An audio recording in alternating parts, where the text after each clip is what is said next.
আপনি একজনকে মাফ করে দিলেন, একজন ছেড়ে দিলেন, এটা কোনো বিচার হলো না। যদি মনে করেন অন্যায় হয় না, বিচার হবে না।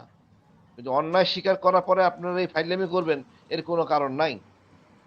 আমি অবাক হব না হাসান নাসির স্যার যে মেস ওয়েটার এসে খাবার দিয়ে দিচ্ছে মেসে।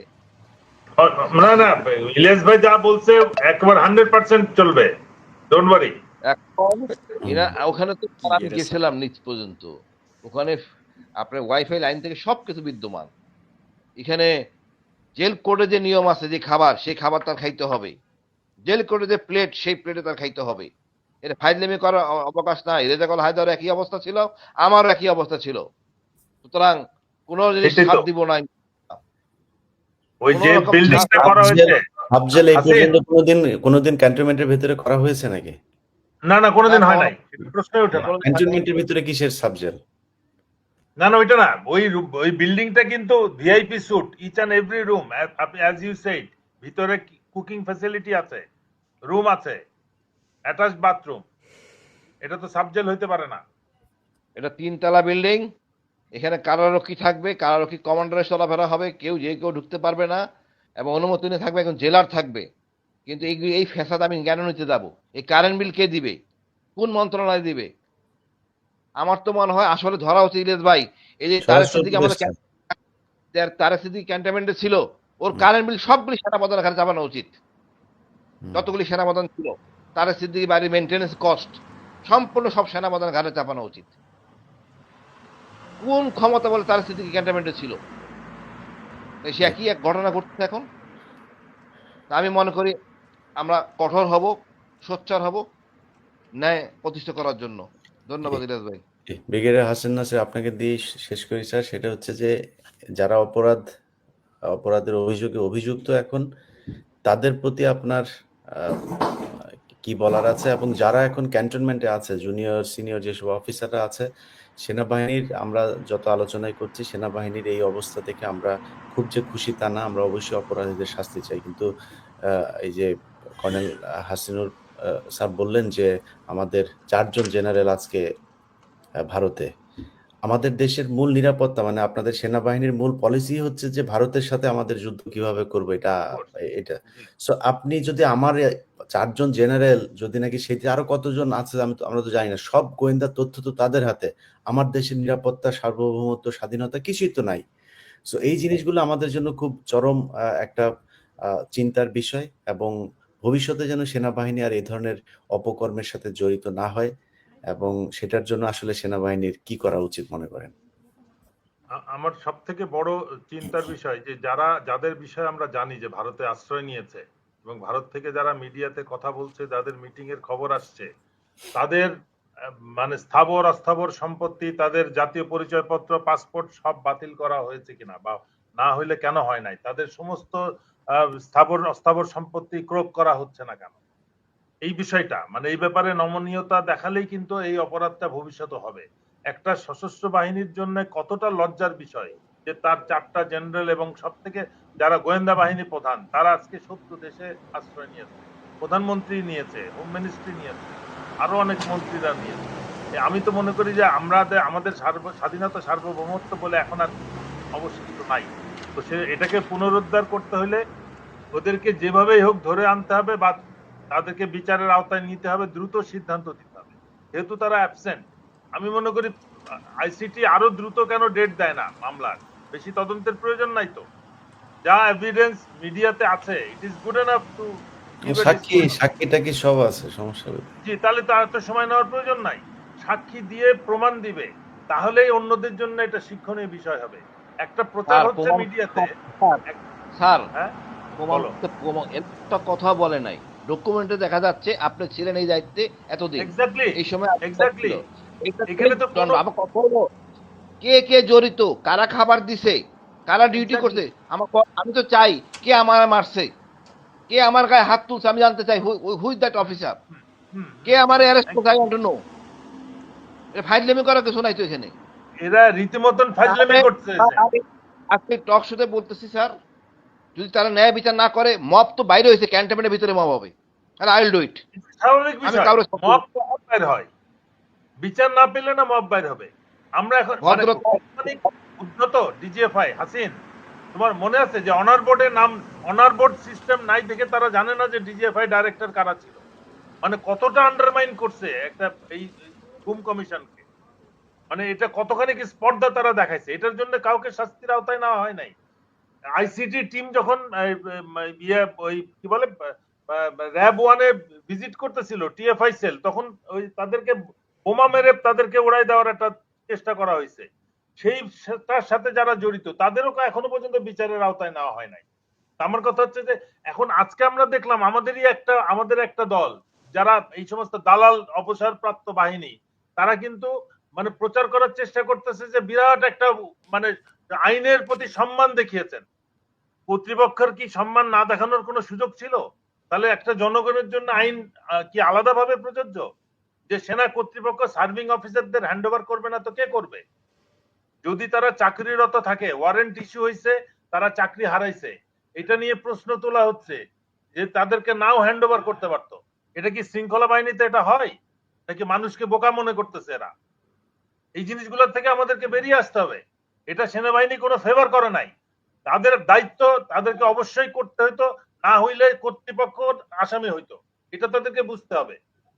এটা যদি তাই এই 15 জন যদি আজকে কোর্টে না যেত, এর জন্য 50 জন আসামি হয়ে যেত। তো সুতরাং তারা কেউ ফেভার করে নাই, এবং যে কারণে তারা ইন্ডিয়াতে আজকে যে প্রশ্নটা আপনি করছেন যে আজকে এই বাহিনীর প্রধানরা, গোয়েন্দা বাহিনীর প্রধানরা ভারতে নিয়ে গেছে, তাহলে আমাদের এই বাহিনীর নিরাপত্তা বা গোপনীয়তা বলে তো কিছু নাই, এটার তো একটা বিহিত করতে হবে। সশস্ত্র বাহিনীর কাঁধে অনেক কলঙ্ক, এটা মুক্ত করার একমাত্র উপায় হচ্ছে এই সমস্ত ক্রিমিনালদেরকে ক্যান্টনমেন্টের সীমানার থেকে বের করা। আমার জন্য ক্যান্টনমেন্ট নিষেধাজ্ঞা হয়েছে, কিন্তু ওই ক্রিমিনালরা এখনো ক্যান্টনমেন্টের মধ্যে রয়েছে সাবজেল ডিক্লেয়ার করে, এরা এখনো ভিআইপি ট্রিটমেন্টের চিকিৎসা করে।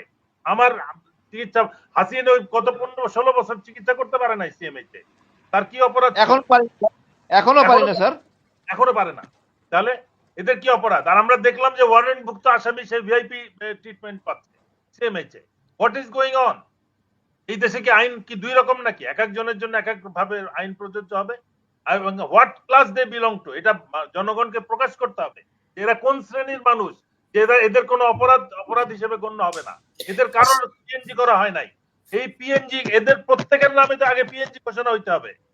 এরা ক্যান্টনমেন্টের ভিতরে সাব জেলে থাকে কি করে?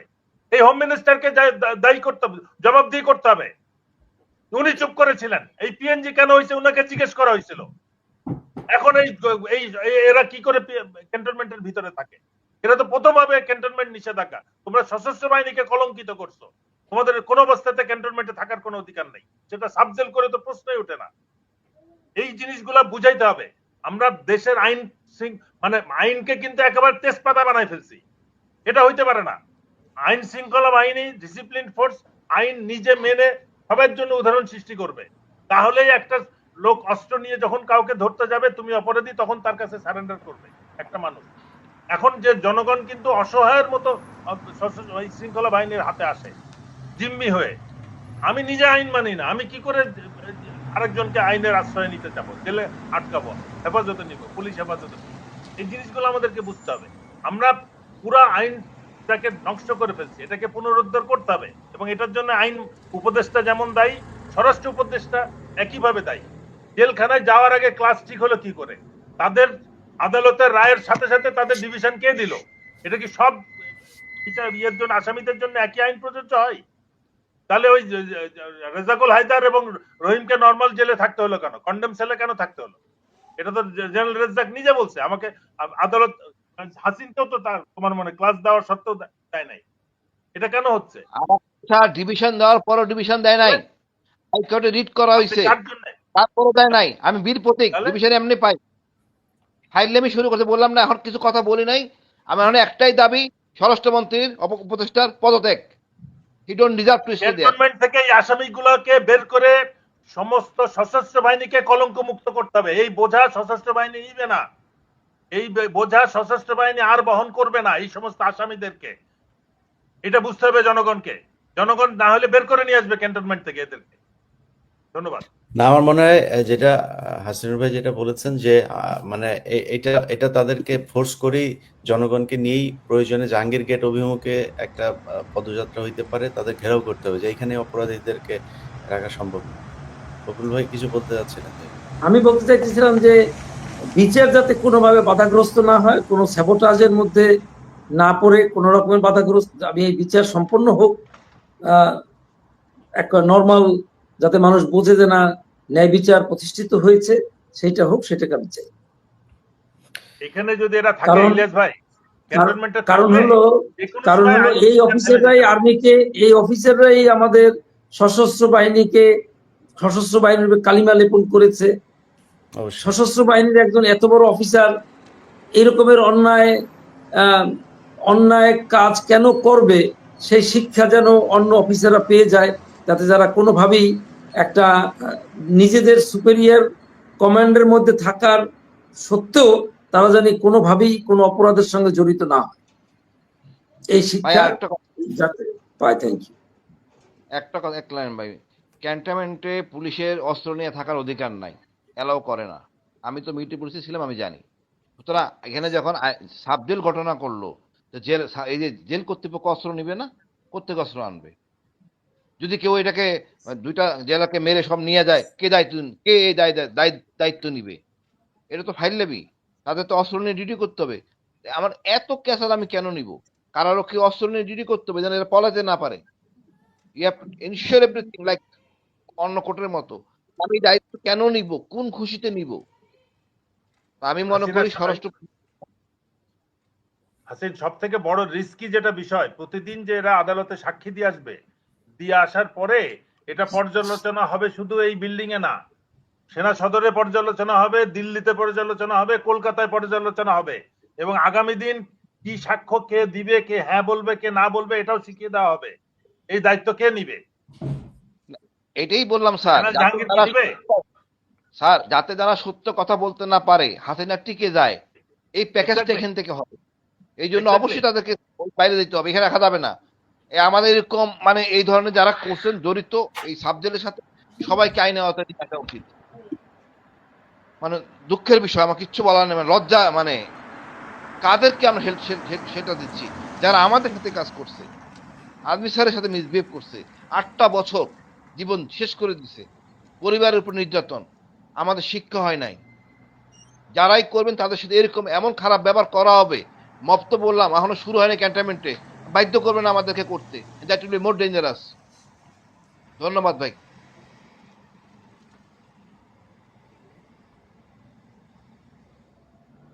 জি, আমরাও ঠিক একই দাবি করতে চাই, এবং আজকের আলোচনার ভিতরে একজনের ব্যাপারে আমাদের সবচাইতে বেশি ফোকাস দেওয়া দরকার। বাংলাদেশের মানুষের কাছে, জুলাই বিপ্লবী যারা আছেন তাদের সবার কাছে অনুরোধ, স্বরাষ্ট্র উপদেষ্টা তাকে যেখানে পাবেন সেখানে তাকে প্রতিহত করবেন।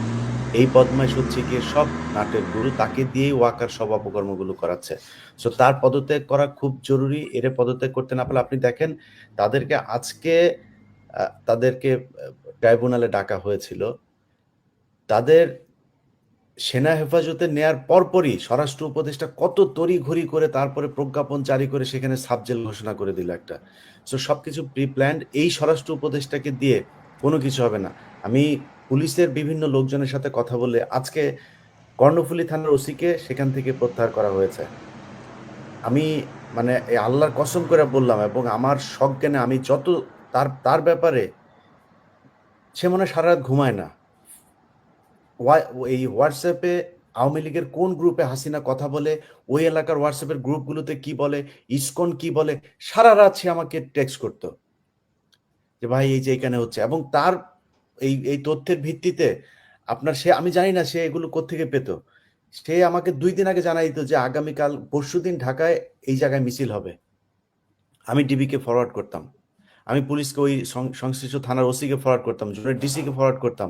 সেই প্রেক্ষিতে তাদেরকে ধরা হতো। সে অফিসারটাকে হুট করে আজকে কি এলাকায় কোন এক পত্রিকায় তার বিরুদ্ধে নিউজ হয়েছে, সেটার কারণে তাকে সরিয়ে দেওয়া হয়েছে। যাত্রাবাড়ি থানাতে 5 তারিখের পরপর যে ওসি ছিলেন, সেই ওসিকে তারা সেখান থেকে সরিয়ে 112টা মামলা করেছেন তিনি। আওয়ামী লীগের এমন কেউ নাই, সেই মামলার উপরে বেস করে এখন অনেক কিছু করা হচ্ছে, অনেককে সেই মামলায় দেওয়া হচ্ছে, অনেককে বাদ দেওয়া হচ্ছে। কিন্তু এত পরিশ্রমী, এত আওয়ামী বিরোধী একজন অফিসার, তাদেরকে এই স্বরাষ্ট্র উপদেষ্টা থাকতে দিচ্ছে না, এই খোদা বক্স সে থাকতে দিচ্ছে না। এরা এগুলো করে যাচ্ছে। তো আমার মনে হয় এই বিচারগুলো পেতে হলে এবং তাদেরকে যথাযোগ্য শাস্তি দিতে হলে স্বরাষ্ট্র উপদেষ্টাকে এখান থেকে পদত্যাগ করতে হবে, সরাইতে হবে। কারণ ওয়াকারের এই চালাকে রেখে তারপরে এই ধরনের বিচার কোনোভাবেই সম্ভব না।